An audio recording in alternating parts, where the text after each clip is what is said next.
nessa nós batizamos como palestra, mas é mais ou menos, é um bate-papo com o nosso amigo, mestre, de longa data, né, professor José Remessal, catedrático da Universidade de Barcelona, diretor do CEIPAC, que é um dos principais grupos de pesquisa sobre o mundo romano da Europa, né? E então batizamos como palestra por razões de batizar, mas é mais ou menos um bate-papo que estamos começando agora. Então, o professor José Remessar já esteve aqui em Alfenas, na Universidade Federal de Alfenas, 2 vezes, né? E catedrático de História Antiga da Universidade de Barcelona, diretor do CEIPAC, Centro de Pesquisa, que atua desde a década de 90, já online, desde a década de 90, por sinal, um dos primeiros grupos, né, a utilizar a internet como ferramenta de trabalho. Tem uma larga experiência em escavações no Monte Testácio, em Roma, na Itália, e formou uma série de alunos. Aqui mesmo temos vários ex-alunos do professor Remessal, Pedro Paulo Funari, da Unicamp, que ajudou na organização, a Natália Monsef, lá de Corumbá, da Federal do Mato Grosso, Renata Garrafoni, está aqui, da Federal do Paraná também, Margarida Maria de Carvalho Amargor, da Unesp, e antes todos aí que já passaram pela cátedra do Maestro Remessal. Então, nós convidamos aí, nessa primeira série de entrevistas, bate-papo, né,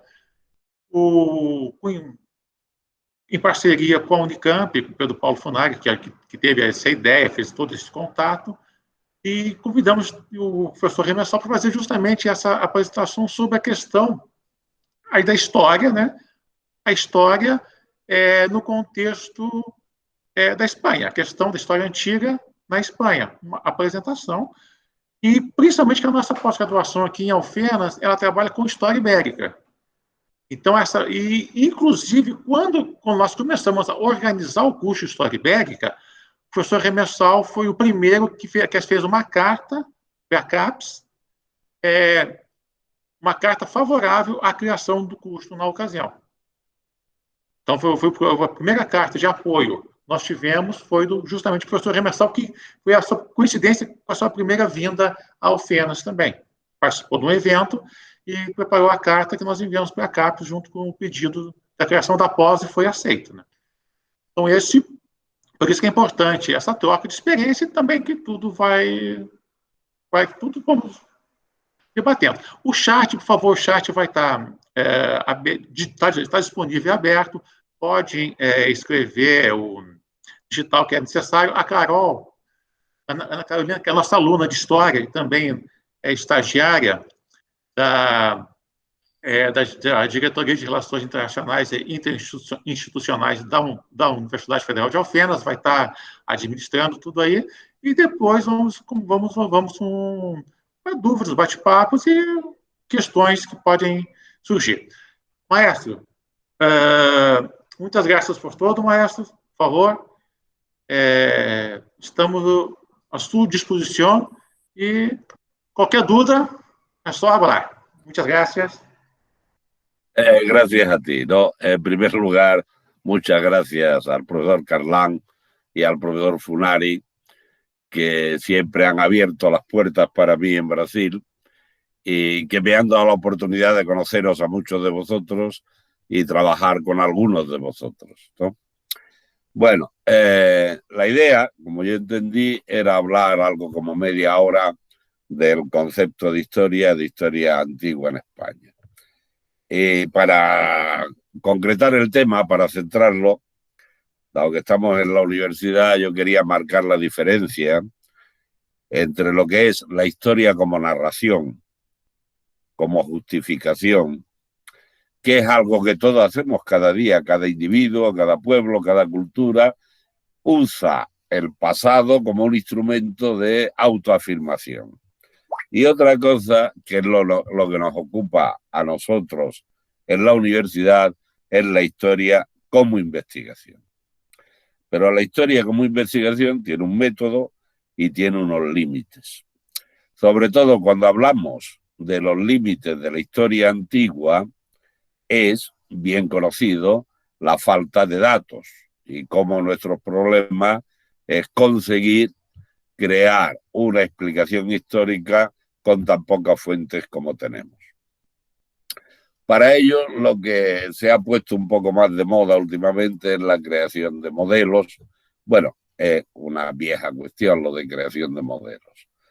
Cuando hablamos siempre tenemos un modelo implícito. Yo ahora tengo algo en la cabeza que me hace ordenar mi pensamiento como os lo estoy mostrando. Y tenemos también un modelo implícito, o mejor dicho, explícito. Habría que hacerlo cuando yo hiciera una reflexión de por qué hablo de lo que estoy hablando y cuáles son los límites de lo que estoy hablando. Bueno, por centrarnos en el tema. La historia antigua en España tiene un principio, digamos, de narración, que es la creación de España como, si queréis, o se dice, la primera nación europea, la primera vez que un espacio geográfico grande termina unido bajo una monarquía, y una monarquía que se consolida con la aniquilación, digamos, el vencer militarmente sobre otra región, esa división entre la España cristiana y la España musulmana, vencida, digamos, la España musulmana o islámica, los cristianos necesitan crear una historia común, algo que explique la vinculación de todos los hispanos, los más nuevos y los más viejos, como cristianos, como vinculados a una tradición cristiana.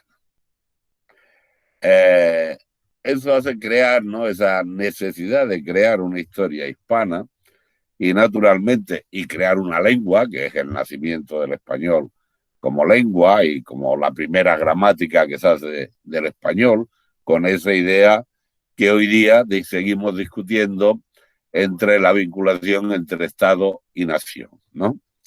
Bien, en esas circunstancias, el pueblo necesita recrearse como cristiano. Digamos que cada pueblo español, por pequeño que fuera, quería tener un mártir, un obispo, un discípulo de Cristo o un discípulo directo de los discípulos de Cristo para explicar que ellos siempre fueron cristianos. El caso más paradigmático es el de Granada, la capital del reino nazarí, que necesita crearse y se inventa lo que conocemos como las falsificaciones del Sacromonte, donde aparecen unos libros escritos en plomo que hablan de que a Granada llegaron los discípulos del apóstol San Pablo y fueron los primeros discípulos y los primeros que desarrollaron la fe cristiana en España. Y se habla también del concilio que hubo, el concilio cristiano que hubo a principios del siglo IV en Granada, para demostrar que Granada toda la vida, aunque hubiera pasado 8 siglos bajo el dominio islámico, era de la Trinitate una ciudad cristiana y que se justificaba con la aparición de los cuerpos de los mártires y los textos de los mártires de época cristiana, del inicio de la época cristiana. Por otra parte, está claro que hasta la aparición del darwinismo en todo Occidente, la evolución histórica está vinculada a la evolución histórica de la Biblia, como la tradición judía había fijado exactamente el día que Dios terminó de hacer el mundo y descansó, y por tanto había una cronología clara.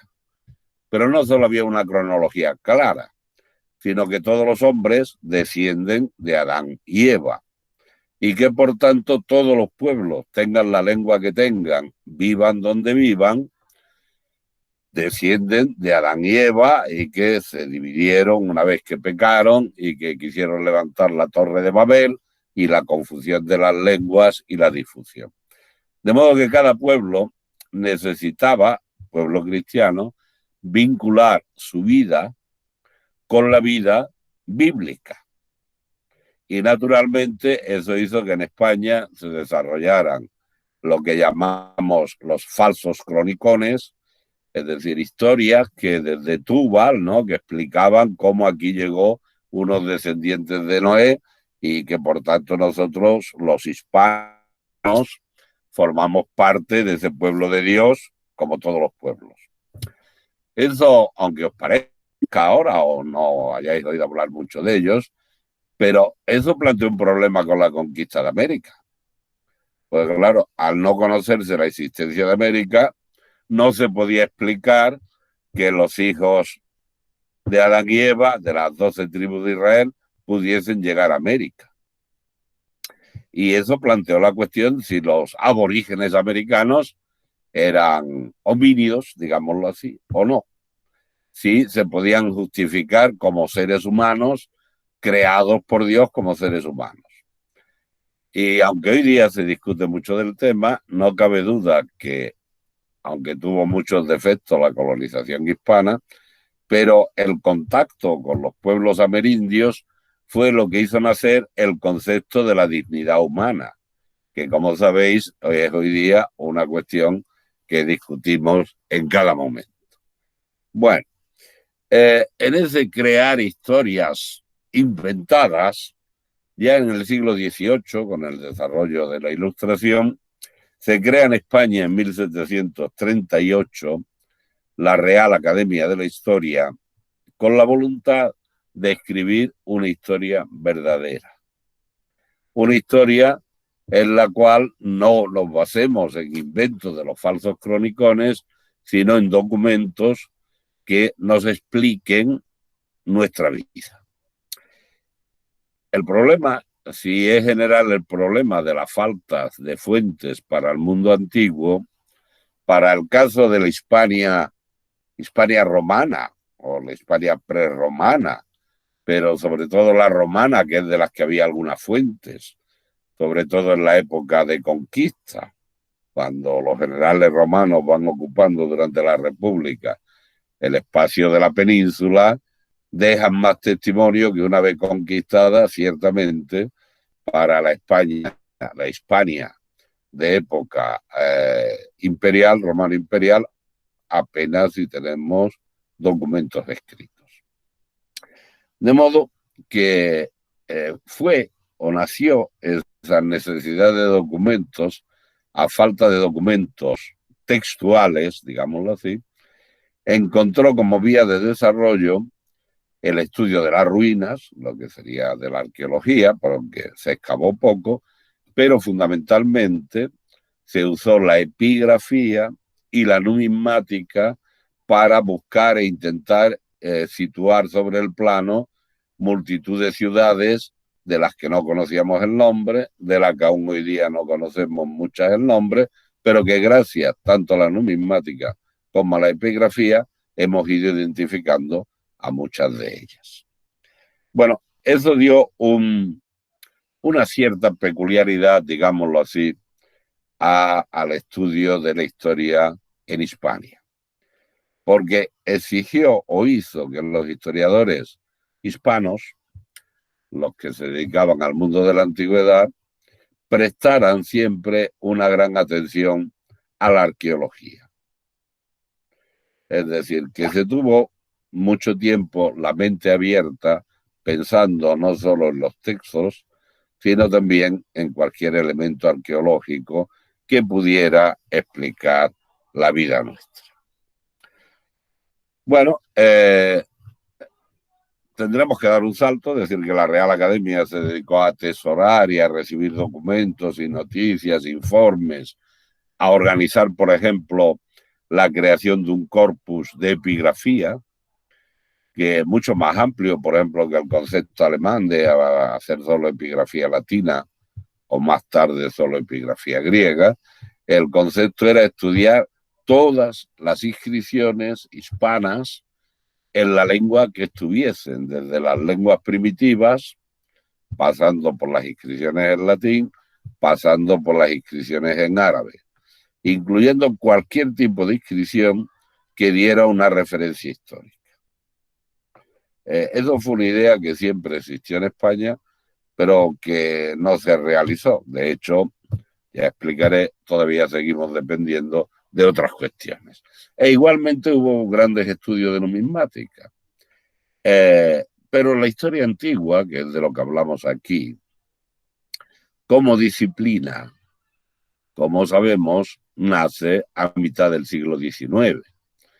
Y además nace de manos de gente que no eran historiadores como tales. Mommsen era un profesor de Derecho Antiguo, de Derecho Romano. Niebuhr me parece que era un empleado de correos, un alto funcionario de correos. En definitiva, la historia como ciencia es muy nueva, digamos, en la universidad en general, y particularmente novísima dentro de Europa en el caso de España. Además, con un agravante que es, como sabéis, el siglo XIX para España fue un siglo muy convulso. Hubo 3 guerras civiles carlistas, hubo pronunciamientos militares y golpes militares que cambiaron los gobiernos. Hubo, digamos, o se inició el siglo también con la guerra con Napoleón y con las Cortes de Cádiz, ¿no? Y la pérdida de lo que era el Imperio Español, que como sabéis termina con la pérdida de Cuba y Filipinas a final del siglo XIX. En este sentido, creo yo, hay que decir también que el papel de España dentro de la política europea, pues durante unos siglos España fue la gran potencia, la gran bota, y naturalmente todo el mundo estaba contra la gran bota, como hoy día estamos contra otros imperios, ¿no? Con otro agravante social a lo largo de la historia de Europa, y es que al perder la guerra de religión, digamos, los países que se desarrollaron más fueron los de carácter, digamos, los de predominio protestante y no los de predominios católicos, y entre ellos España. De ese modo, quedamos como los malos y el recuerdo de haber sido los malos, los de la bota, durante mucho tiempo. Pero sobre todo el siglo XIX es que fue un siglo calamitoso para España en general, por razones internas como por razones externas. Eso no quita que no hubiera un contacto y un interés por la historia y por la ciencia. De hecho, es sorprendente si a mí personalmente, con mis manías del coleccionismo y de buscar libros antiguos y todo, es sorprendente la cantidad de libros, sobre todo franceses, que se tradujeron al español. Es decir, que un cierto interés había, un cierto nivel y un cierto contacto. Pero académicamente no. Porque, aunque a principios del siglo XX, con el nacimiento de la escuela libre y el nacimiento de un cierto interés academicista que murió con la Guerra Civil Española y con la miseria que supuso en España el aislamiento posterior a la Guerra Civil Española y la falta de recursos. Para divertiros, la primera vez que yo llamé al extranjero tenía 21 o 22 años y estaba nervioso. En cambio, hoy día cualquier joven está harto de hablar con el resto del mundo desde los 14 o 15 años, o si queréis, cuando empiezan la universidad, que aprovechan los planes Erasmus, van y vienen, y se comunican con los chats por todas las partes del mundo. Eso es un progreso que ha sido muy reciente. Pero, digamos, ciertamente en España sufrimos no solo ese aislamiento, sino una concepción de la universidad que fue la concepción de Napoleón III, que es que la universidad fuera la escuela de funcionarios. Es decir, que quien estudiaba letras terminaba de maestro en un colegio o de profesor en una universidad o en un instituto. Quien estudiaba derecho terminaba de abogado del Estado, algunos tenían un bufete privado, pero la inmensa mayoría se colocaban en la administración. quien era ingeniero de canales y puertos, pues se colocaba también en la administración, no que hubiera una industria que diera trabajo a ellos, sino que fundamentalmente la universidad no fue más que una correa de transmisión para formar cuadros para el Estado. Con el nacimiento de la universidad, digamos, humboldtiana, en Berlín, con la idea de universidad de investigación, en la misma Francia, en Italia, que también se había aplicado el método, y se fue anulando ese sistema, se fue minusvalorando y aumentando un poco el concepto de universidad. Duró en España hasta hace muy poco. Es decir, hasta mi generación terminabas en junio la carrera y en septiembre era factible que estuviese ya trabajando como maestro en algún centro docente. Y quien hacía derecho, pues puede que terminara de secretario de cualquier ayuntamiento, pero quiero decir, la inmensa mayoría de la gente en la universidad, el estudio estaba vinculado a un servicio concreto de la vida administrativa. Eso se ha roto con el tiempo, ¿no?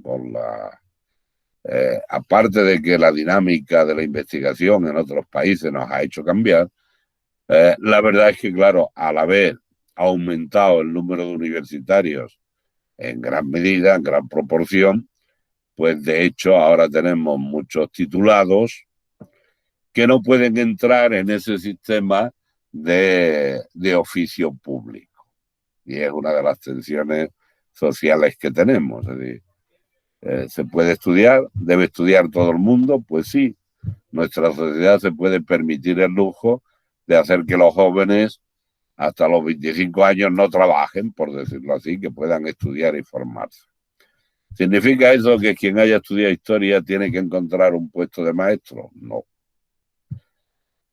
Tendrá una formación, una capacidad crítica, que es lo que debe desarrollar la universidad, y luego encontrará trabajo donde quiera o donde pueda, ¿no? Bien, en ese sentido, la Universidad Española, como he dicho, ha ido un poco retrasada con otros, o con el resto de Europa. Y es lo que podemos llamar la generalidad, por decirlo de alguna manera, de las cátedras. Aquí donde me veis, así, de guapo, mi título es catedrático de Historia Antigua, Universal y de España, como si España no estuviera en el universo.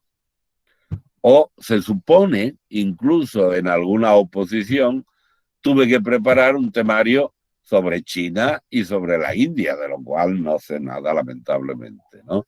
Lo poco que puedes estudiar en un manual por si te preguntan. Pero todavía en España, en esta generalidad, la historia antigua va desde Adán y Eva, digamos, o si queréis, desde el nacimiento de la escritura hasta Teodosio. Es decir, nosotros no hemos desarrollado especialidades como egiptología, siriología, hititología. Todo eso entra dentro del concepto historia antigua. Y de hecho todavía en nuestros cursos de primero hay que enseñar en un curso pues desde el nacimiento de la escritura hasta el Bajo Imperio, lo cual es imposible explicar. Y lo cual ha impedido, como digo, el nacimiento de especialidades hasta ahora, ¿no?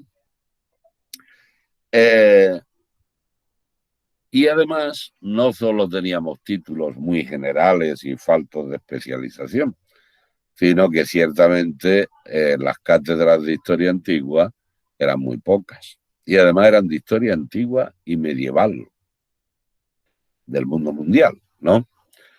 Y aunque hubo una corriente, sobre todo la corriente de Gordon Shire y de Pia Labiosa, ¿no? Que veían la historia primitiva, incluían, digamos, toda la pre- y protohistoria, sobre todo en la llamada historia primitiva del hombre, y teóricamente había que estudiarlo todo. La verdad es que con el aumento de la especialización el aumento de los trabajos, de los nuevos descubrimientos, cada día no se puede tener una cultura tan general como se podía tener hace 50 años, porque lo que podían leer hace 50 años, o digamos hace 50 años podían leer casi todo lo que se publicaba.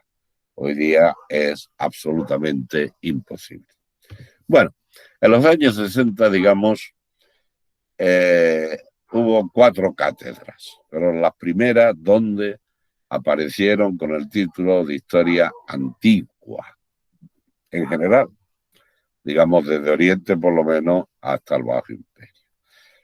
Y en Madrid hubo una cátedra de Historia Antigua de España, que la tuvo en primer lugar el profesor Viñas, ¿no?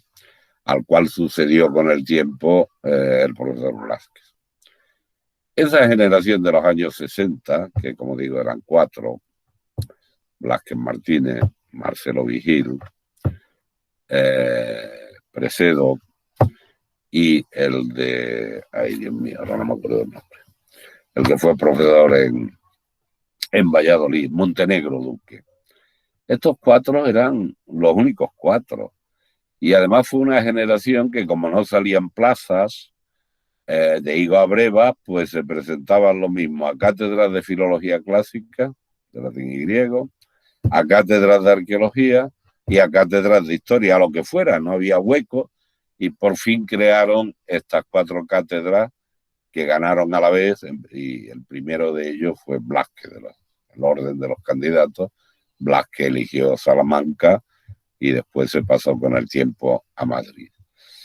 Lo cual significa que eso y las limitaciones económicas y de posibilidad de salida que teníamos, pues hizo que en realidad la historia antigua universal y de España terminara siendo solamente historia de España antigua.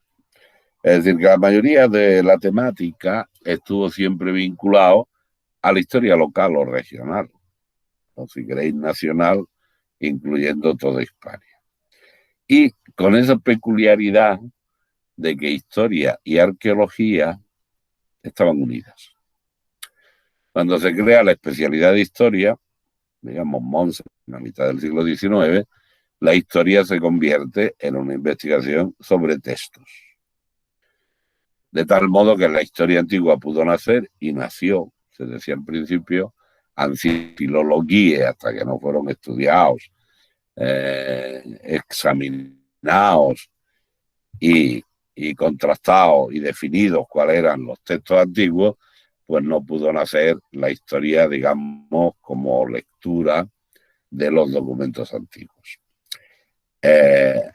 Y ahí se quedó la historia, y se quedó en historia de Grecia y de Roma, desde el punto de vista de la definición de historia antigua en Europa. Y naturalmente fue una historia antigua dedicada a problemas generales de la cultura clásica. Por otro lado, había nacido la arqueología, pero la arqueología de Winkelmann, la arqueología como historia del arte, que aún sigue siendo en Alemania la mayor parte de las cátedras de arqueología una historia del arte antiguo.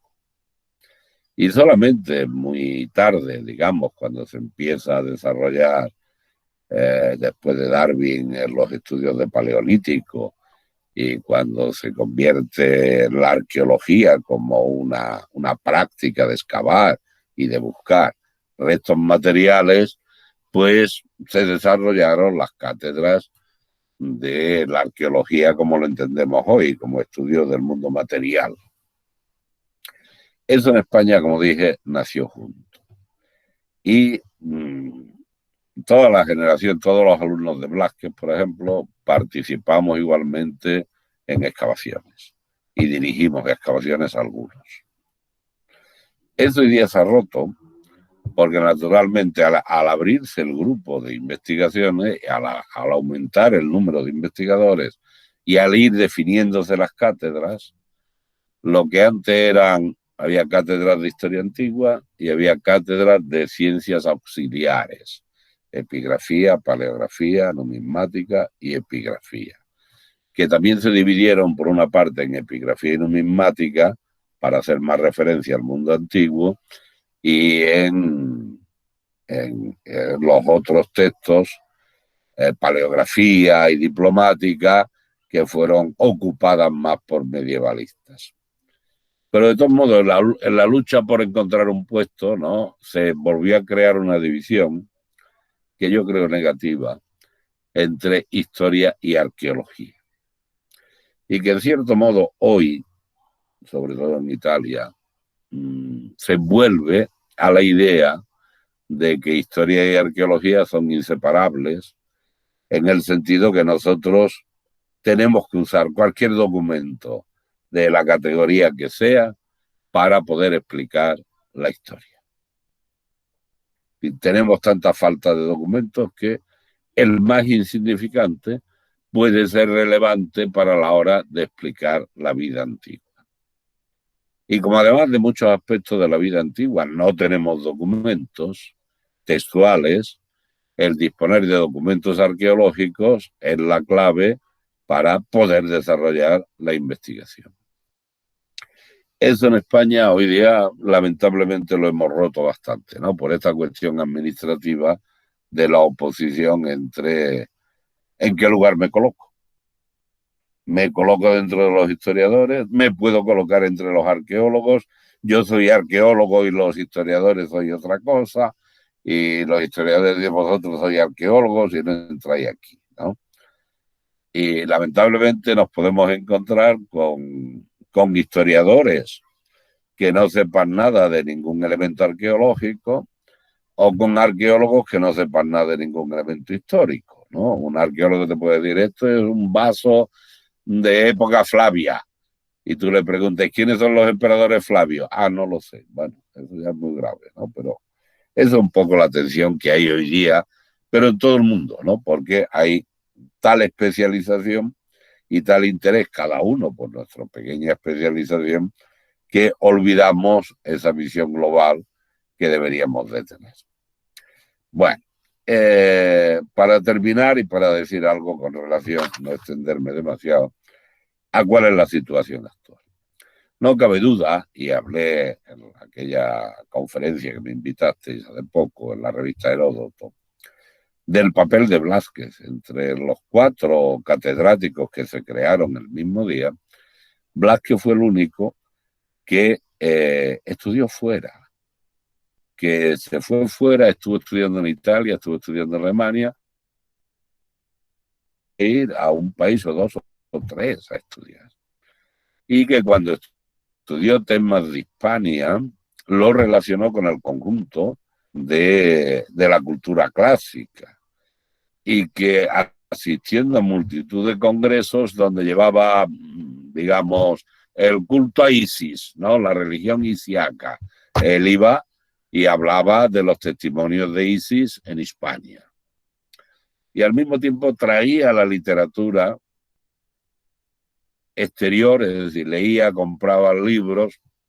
Mira, un día con él en Roma, él era un hombre que tenía algunos recursos económicos y no tenía hijos, pero un día yo lo vi gastarse casi 200.000 pesetas en compra de libros, con él en la biblioteca. Se trajo media biblioteca, ¿no?, media librería, y los leía, ¿no?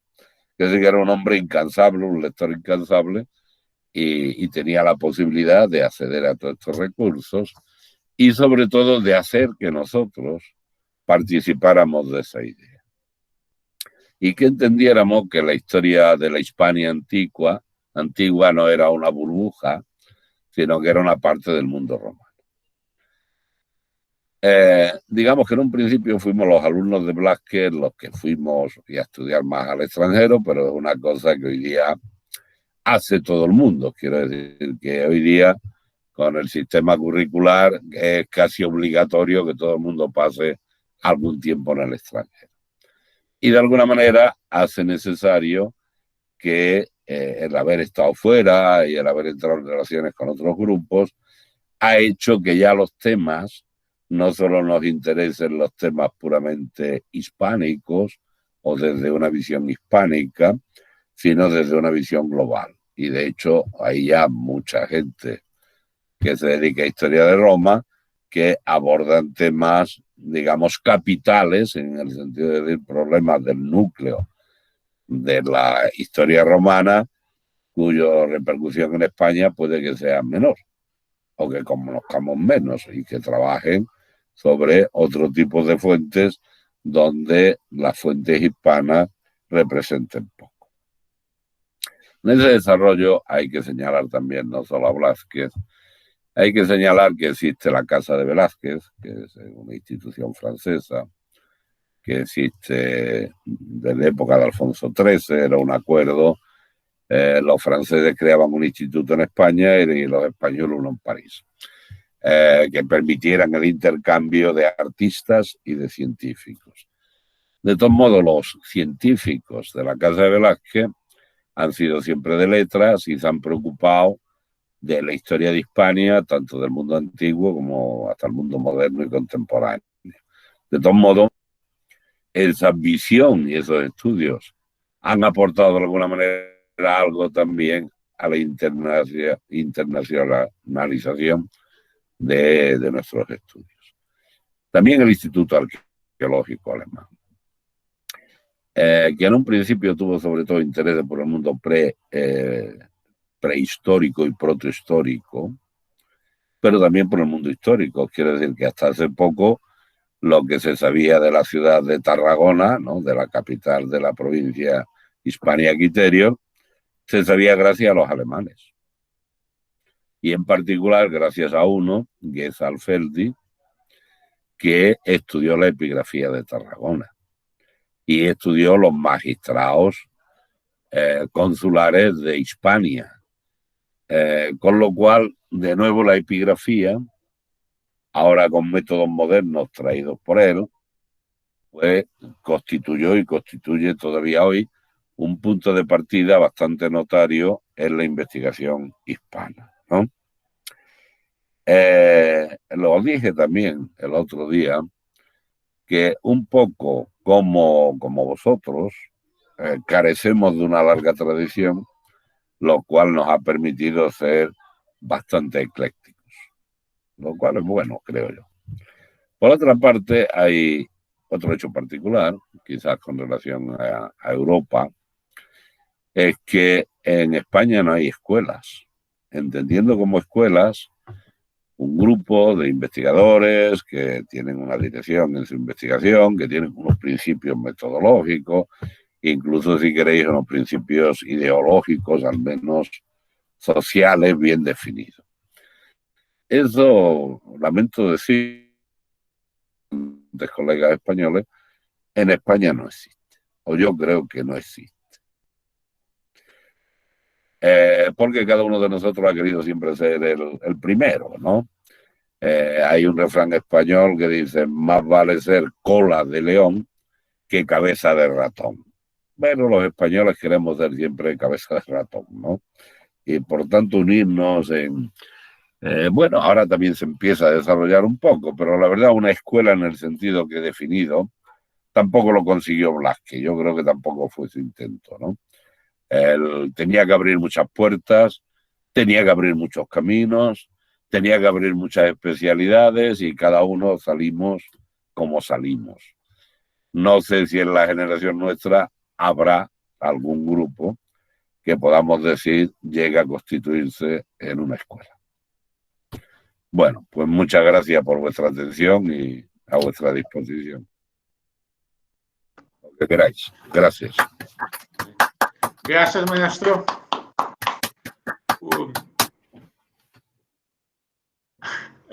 Antes de voltarmos ao assunto, eu sempre falo muito com meus alunos, é impossível ler ou estudar qualquer coisa sobre economia romana,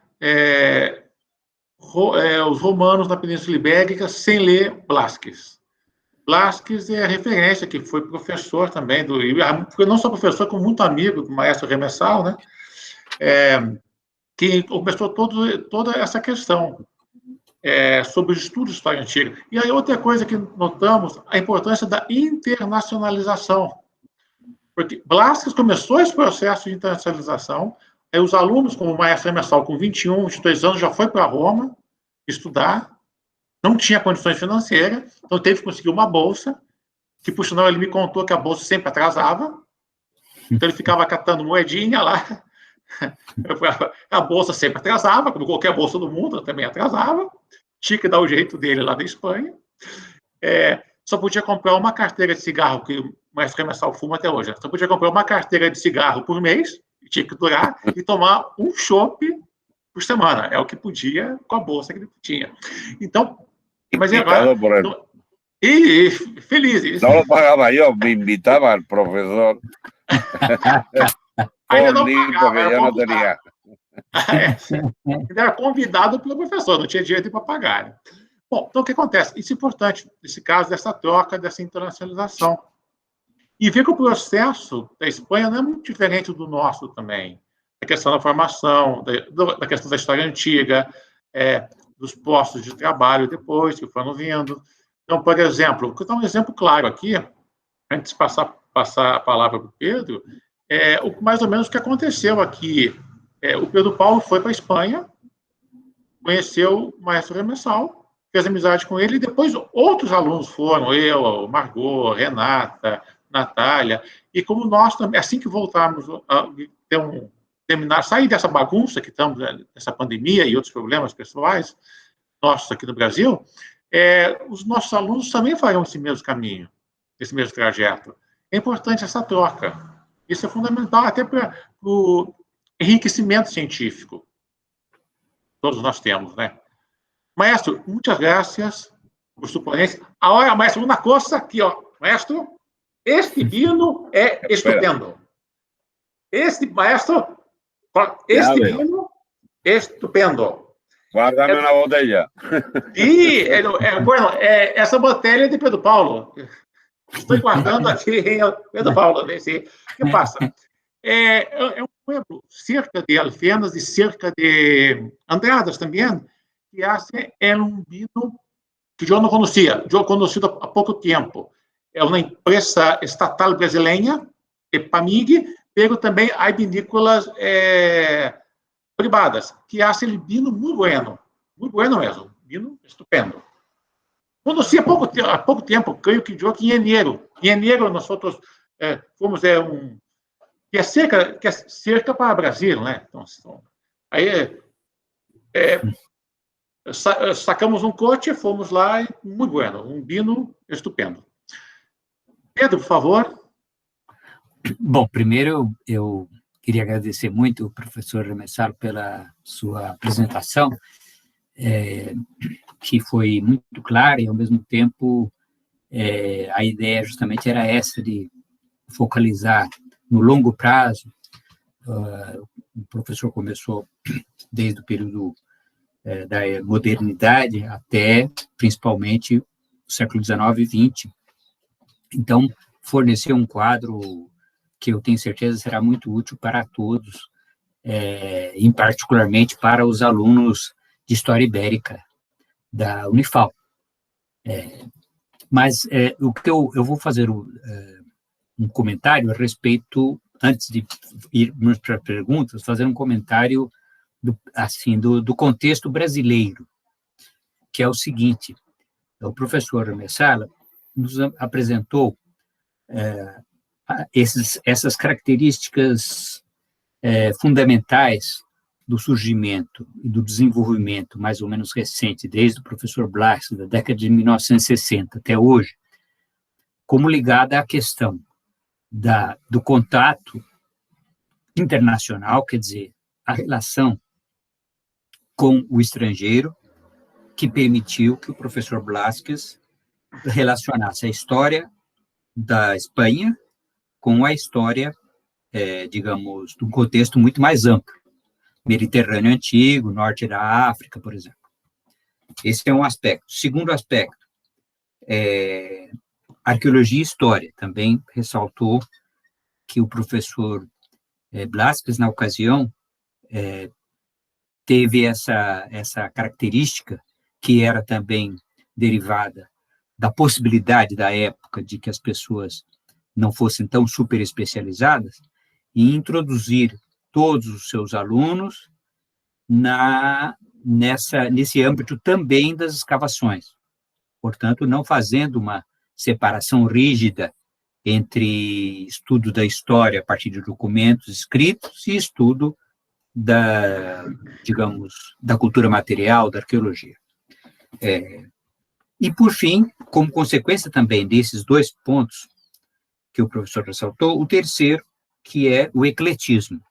É um pouco que o professor apresentou o ecletismo como uma característica que distingue de outras situações, justamente pelo fato de que o contato com esses diversos mundos acadêmicos permite, e até não só permite, como estimula o ecletismo. Bom, então, esses três aspectos, eu acho que são muito importantes aqui para o contexto brasileiro, e com uma questão adicional, ou específica do Brasil, que é o fato de que o Brasil é um país continental, um país, ou seja, um país muito grande, é um país que fala um idioma, o português, diferente dos outros idiomas do continente americano,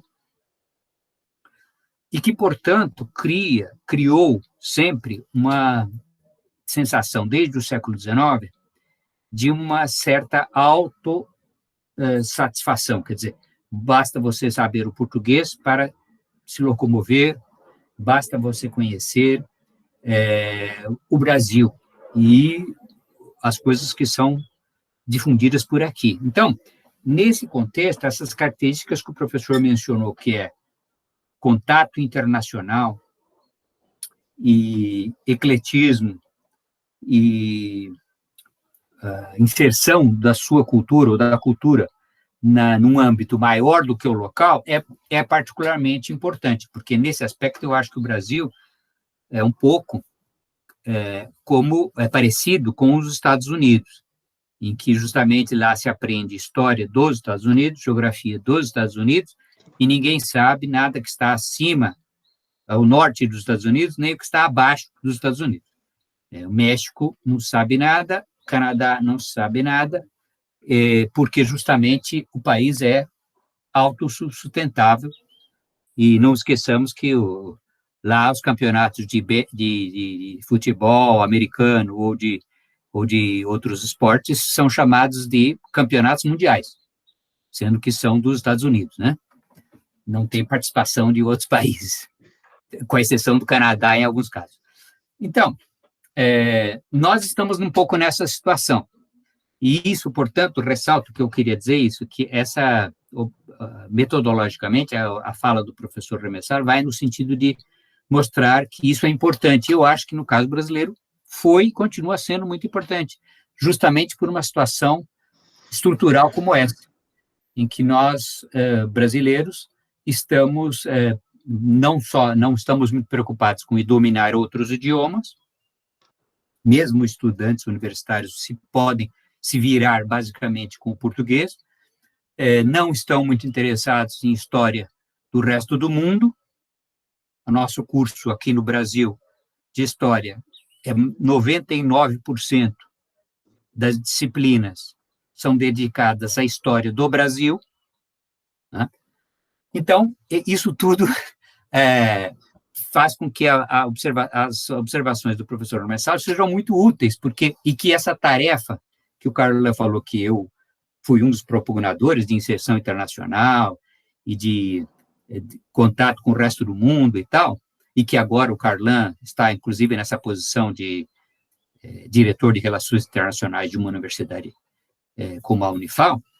De qualquer maneira, isso pode parecer uma coisa natural, como disse o professor Remessal, hoje na Europa, todos os alunos conseguem viajar, etc. Nada disso se aplica ao nosso caso, né? Aí o curso de História continua sendo muito ensimesmado e voltado para o Brasil, para as coisas locais, inclusive há também até a tradição de história local, quer dizer, história não é só a história do Brasil, mas é a história do Estado, e a história, às vezes, até da região. Então, há uma super especialização. Então, para concluir esse comentário inicial, dizer isso, professor Ramessal, que a sua fala, eu acho que é muito importante em termos metodológicos, no contexto brasileiro, em que a ideia de repertório, de conhecer coisas para além do próprio país, abre a mentalidade das pessoas, abre as práticas e tal. Então, eu acho que essa é uma mensagem que eu acho que os alunos, em geral, vão levar consigo, e nós agradecemos muito a sua fala. Esse é o meu comentário, mas eu não quero fazer uma pergunta direta, porque eu acho que, como nós temos também os alunos e os colegas, né? As colegas, a Natália, a Renata, a Margarida e outras, que possam também se manifestar. Mas eu agradeço muito, professor, a sua fala, que foi muito esclarecedora e, eu diria, inspiradora para quem tem ouvidos de ouvir. Gracias. Então, quem tiver alguma pergunta, por favor, fique à vontade. Pode falar diretamente aí do microfone ou digitar no chat aí também. Por favor, fique à vontade. Todo mundo aí está à disposição.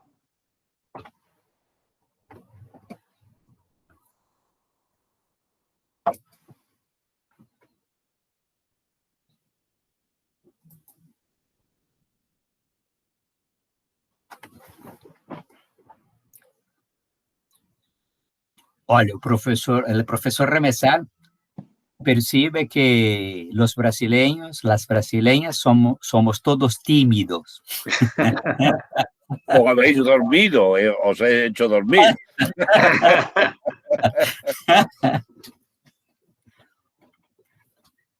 Una cuestión, Pepe, para empezar este diálogo, que me llamó atención. La primera parte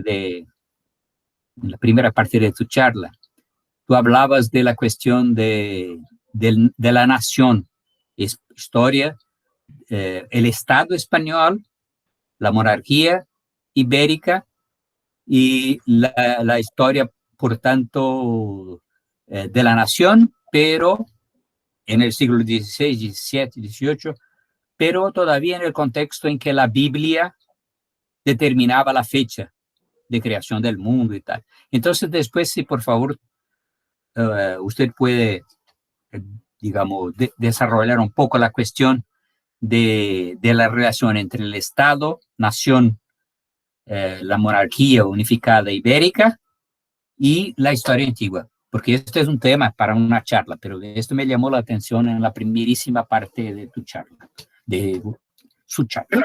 Bueno, por eso empecé, perdón, hablando de historia como justificación, historia como método. Porque el interés por la historia antigua en España, que fue siempre grande, se debe a llenar ese hueco entre Túbal, que se decía que era el descendiente de Noé que llegó hasta España, ¿no? Hasta Hispania, como lo quiera llamar, y la realidad histórica que podíamos contrastar con los documentos romanos. Sin olvidar que para un cristiano, y toda la cultura europea en principio es cristiana, y que partía de la idea bíblica, como he dicho, y todavía los judíos tienen un calendario hecho a partir del día que se creó el mundo, ¿no? Eso significaba que los tiempos históricos eran más reducidos, por decirlo así, y que era necesario meterlo todo en un determinado tiempo, y sobre todo no hay que olvidar, por eso he hecho referencia, a que ciertamente la unificación de Hispania bajo los reyes católicos da pie al nacimiento del concepto moderno de Estado, donde surge esa necesidad de justificar una historia común. Y esa historia común, cuanto más atrás la lleves, también es menos conflictiva. Si nos ponemos a hablar del Brasil de hoy, habrá mucho conflicto. Si hablamos de los bandeirantes, más de uno estará de acuerdo, le parecerá, encontrará motivos de contacto entre mucha gente, ¿no? Todos nos podemos considerar descendientes de los romanos, si queremos, no aquí. Pero si te dicen que tu abuelo fue gitano, eso ya no gusta tanto, ¿no? Por tanto, llegar hacia atrás como justificación histórica es algo que hacen todos los pueblos, todas las naciones. Y en el caso de España, pues naturalmente hubo una atención para explicar dos mitos. Uno, que Hispania tenía una cultura prerromana, ¿no? Tartesos y el rey Argantonio, y que Hércules vino aquí, ¿no? A Hispania por una parte, y por otra que dentro del mundo romano pues había dos emperadores que eran hispanos, ¿no? Trajano y Adriano, que era el momento ideal de expansión de Roma, quiero decir, que para la justificación hispana de nuestra participación en la cultura latina, entendiendo el Latium como el Lacio, como Italia, ¿no? Pues era algo que nos permitía integrarnos plenamente y en buena posición con el mundo.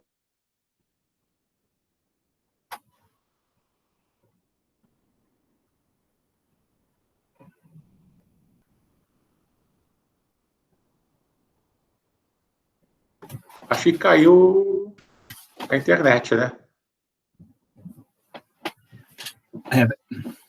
Deve ter melhor. caído lá na Espanha. Vamos mandar um zap aqui. Manda aí, Pedro, por favor, então. Bom, então, enquanto o Pedro Paulo está organizando aí com o maestro, algo que eu esqueci de falar. Nós estamos comentando essa coisa da troca, né, de tudo. Não existia história antiga na Catalunha antes do Remessal chegar na Universidade de Barcelona. Não existia trabalho de história antiga. O que tinha era um trabalho só regional, só sobre a Catalunha em si. Aí, com a chegada do Remessal, que começou todo esse trabalho de história antiga, Barcelona começou a virar referência sobre o assunto, né? Quer dizer, por isso é importante essa troca entre todos, né? Quem ganha são os próprios alunos, né? Então, olha, para ter uma ideia, Pedro, até agora, a melhor internet é de Alfenas, hein? É lógico, Alfenas sempre na frente. Isso aí não é só no meu coração que está na frente.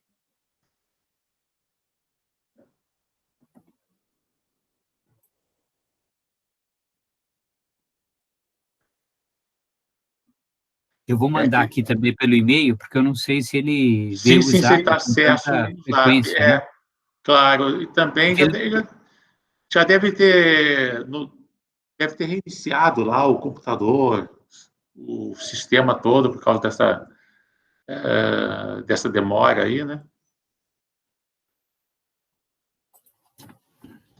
Porque agora o bom é que a gente pode agora articular aí as perguntas seguintes. Sim, a Margot aqui já colocou. A Margot já colocou aqui até no chat uma pergunta dela aqui. Só estou esperando um maestro retornar. Ó, tá voltando aí. Está voltando aí. Sí, se había perdido la conexión, lo siento. Sim, maestro Lodo. Sim, mas que passa? Lá a internet em Alfenas é estupenda. É melhor do que de Espanha, de São Paulo, de los grandes centros. Oh. Bueno, la tienes engrasada con vino y yo con agua, mira, así que...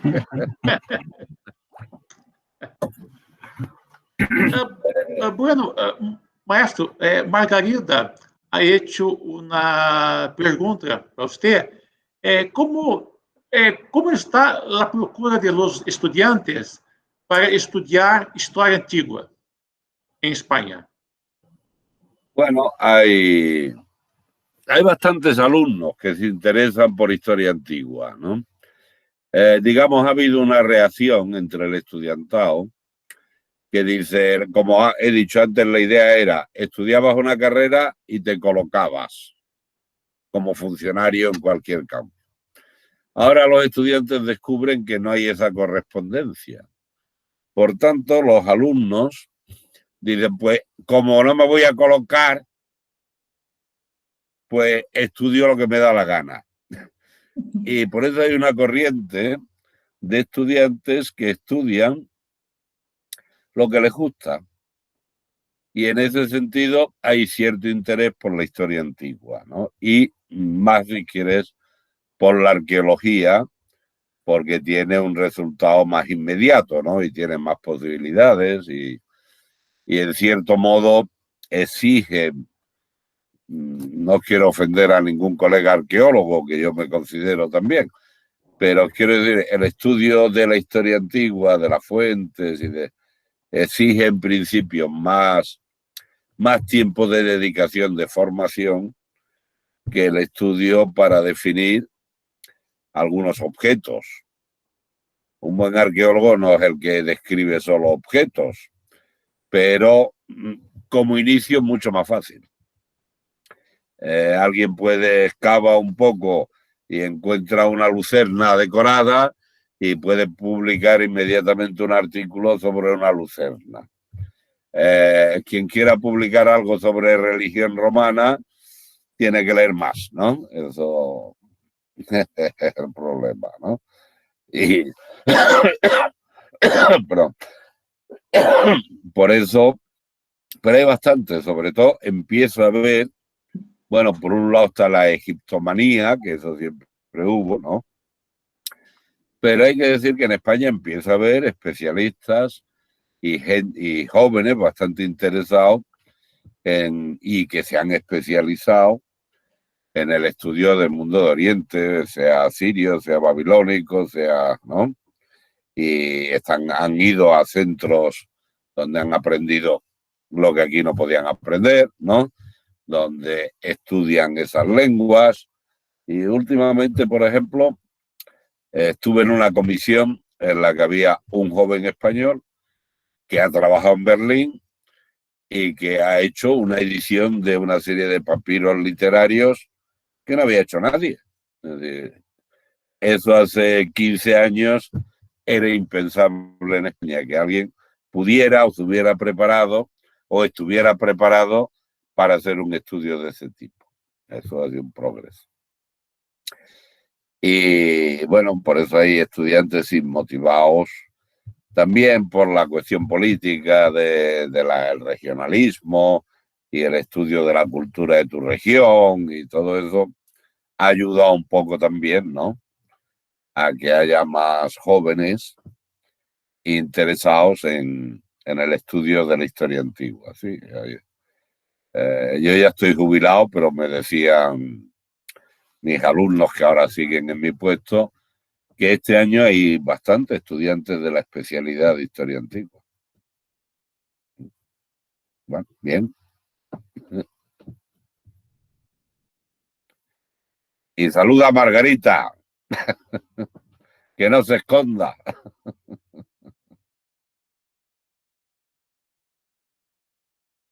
No te oigo, Claudio. O microfone, Claudio. O seu microfone. Perdona, la edad, las preocupaciones. Vale. Renata, você quer fazer um comentário?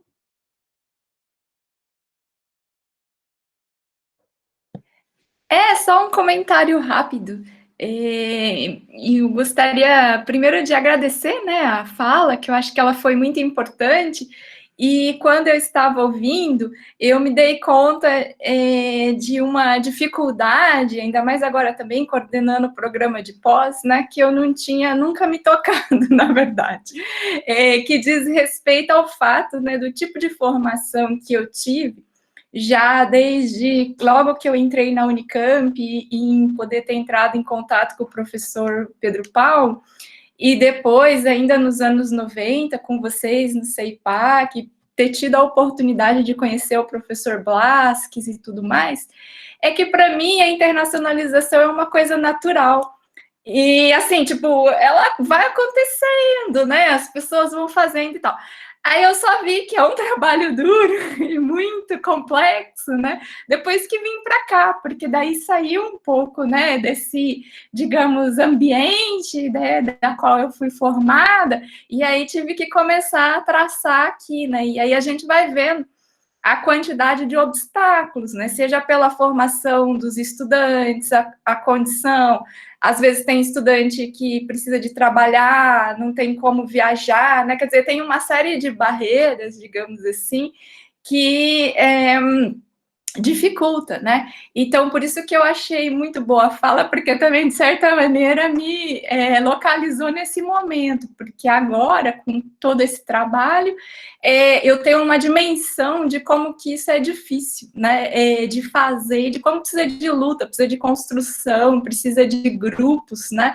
Pessoas dispostas a fazer, pessoas dispostas a poder sair, a se dedicar a ler, né? Que é uma outra coisa engraçada, mas hoje em dia as pessoas elas estão muito também, eu vejo no dia a dia, preocupadas em finalizar o curso para poder se formar e assim ter o conteúdo do curso, mas muitas vezes esquece de que ler também pode ser um prazer, né? Conhecer e esse tipo de coisa. Então, eu acho que a dificuldade, hoje é interessante pensar isso, uma dificuldade que eu sinto no cotidiano, é que as pessoas podem ler, elas podem gostar, né? Elas também podem viajar, mas parece que juntar isso é que está sendo a dificuldade. E para mim, quando a primeira vez que tive a oportunidade de ir ao CEIPAC em 98, parecia que era uma coisa super natural, né?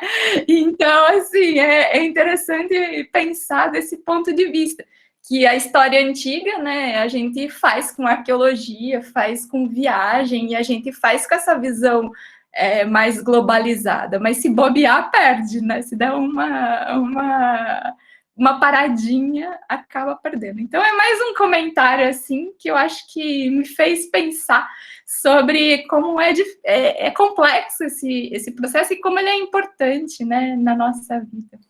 Então, era só isso. Sí, estamos de acuerdo, claro. Me acuerdo cuando llegaste. Digo, Renata, me acuerdo cuando llegaste, ¿no?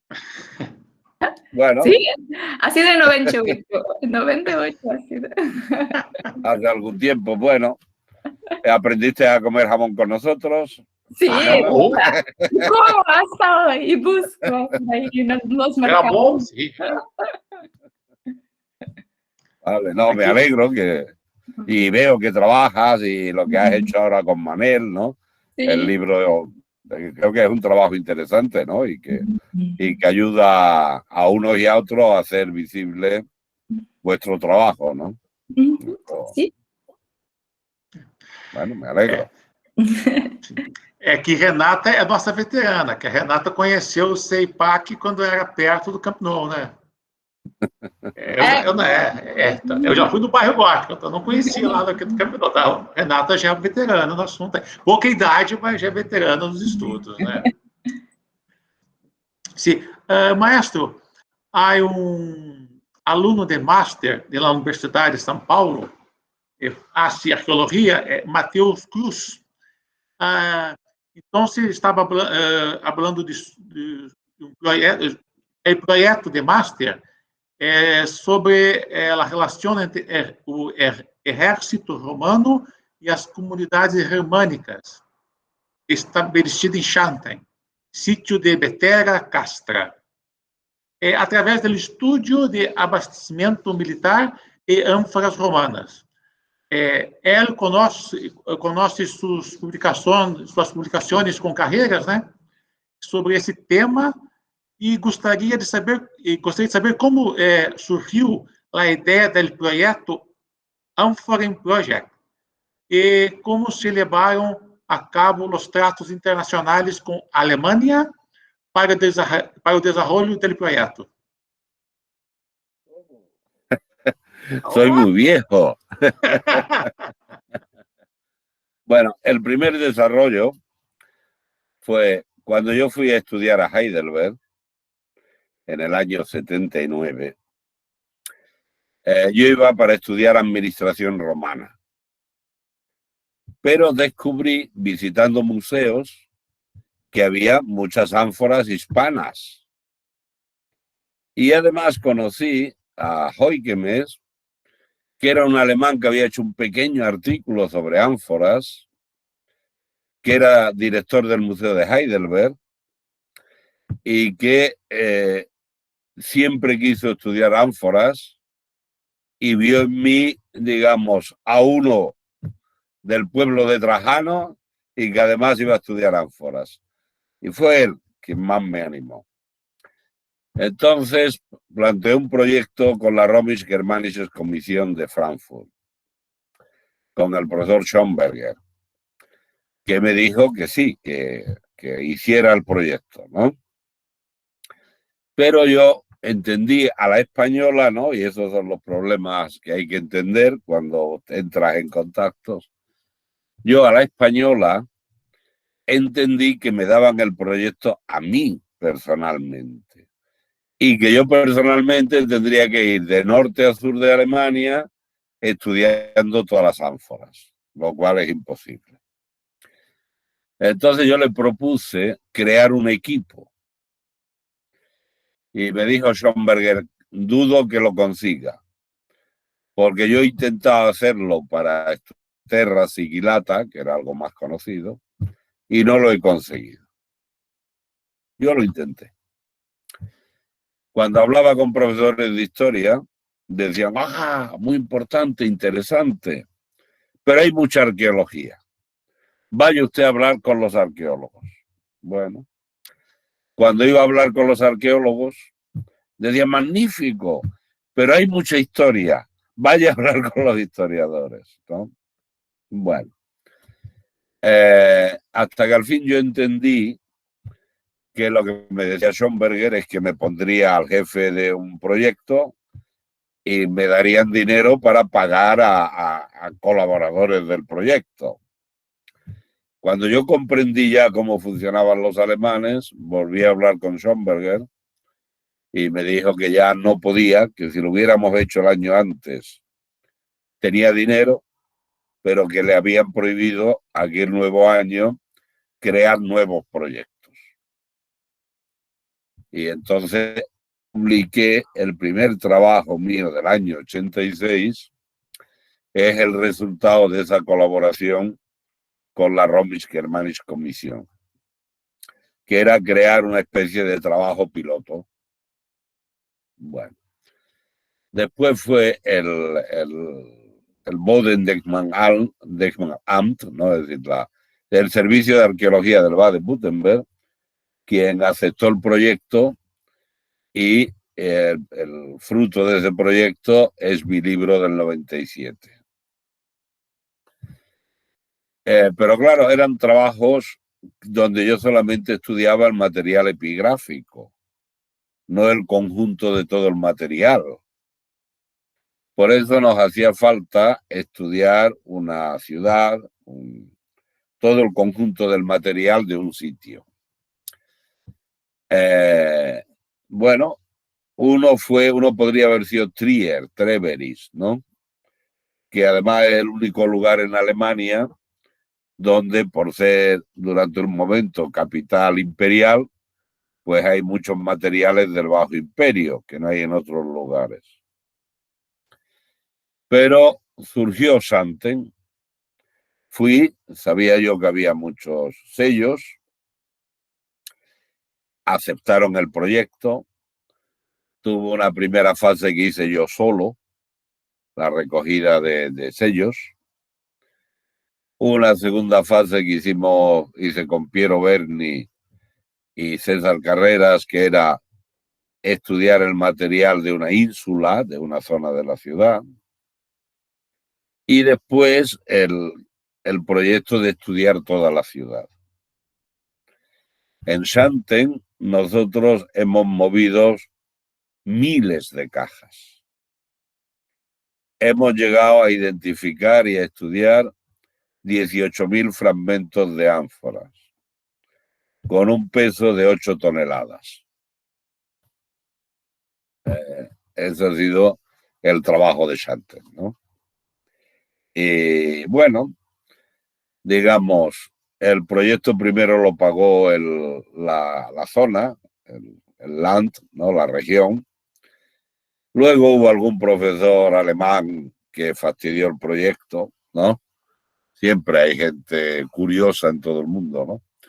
Alguien que no le gustaba que un españolito progresara de esa manera, pero conseguimos dinero de la Generalitat de Cataluña y pudimos terminar el trabajo, ¿no? Naturalmente, ahora ha nacido mucha gente o hay más interés en el estudio de las ánforas y sobre todo, y creo que gracias a mi trabajo, perdonad si lo digo así, digamos, la gente estudiaba Germania, el limes, como una lenteja aislado. El limes era el limes y todo estaba en el limes. Y lo que creo que significó mi trabajo, es decir, el limes está aquí, pero el limes se aprovisiona de otras regiones. Por tanto, hay que ver la interdependencia de entre una región y otra del imperio. Los soldados, no hay de todo en todos los lugares, ¿no? Y los soldados tienen que estar abastecidos de todo, es un principio de cualquier ejército. Yo empecé a ver el aceite, claro, pero también vi que había muchas ánforas de garum, de vino, de todo. Puedes pensar en otros productos que no hubiera en la región. Caballos, por ejemplo, sabemos que iban de Hispania y de Galia. O higos, que en Germania no se producen, y si había soldados del Mediterráneo, pues alguna vez les gustaría comer higos, ¿no? Y algún comerciante los llevaría, ¿no? Entonces, esa creo que ha sido la contribución nuestra al desarrollo de la investigación en Alemania, ¿no? Aunque haya algún colega que no le guste reconocerlo, pero lo importante es que hemos demostrado que el limes existe, se mantiene gracias al Mediterráneo y dentro del Mediterráneo, particularmente gracias a la península ibérica. Pues, bueno, sí, maestro, Mateus ha escrito también que por causa de su trabajo, de su investigación, él ha descubierto su objeto de investigación en máster. Entonces, está muy agradecido por las informaciones. Obrigado pela participação, Mateus. Valeu. Vale. Claro. Mais alguma pergunta? Que aqui nós, agora é 5 horas, lá na Espanha deve ser chegando para as 9 da noite, né? Então, mais alguma pergunta? Pedro Paulo? 5 e 5, 10, né? Sí, son las 10, aquí son las 10. Das 10, é por causa do fuso horário, esqueci. É por causa do... Bom, eu queria agradecer muito o professor Remessal e também lembrar ao nosso público duas coisas. Primeiro, que no curtíssimo prazo, essa gravação estará disponível, nós divulgaremos, e aí seguramente teremos aí muitas possibilidades das pessoas ouvirem com calma e passarem para os seus alunos, etc.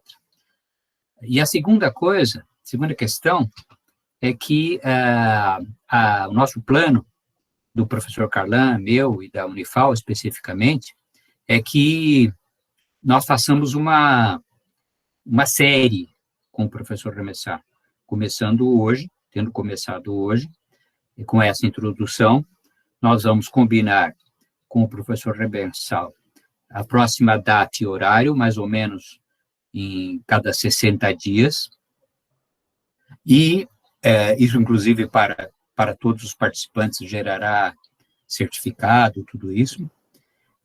E nós, então, vamos combinar com o professor Marcel qual o tema da próxima conversa, porque nós verificamos hoje como foi apresentado um panorama geral, acho que foi muito importante para todos termos uma visão muito mais profunda do tema, muito mais que as pessoas não tinham.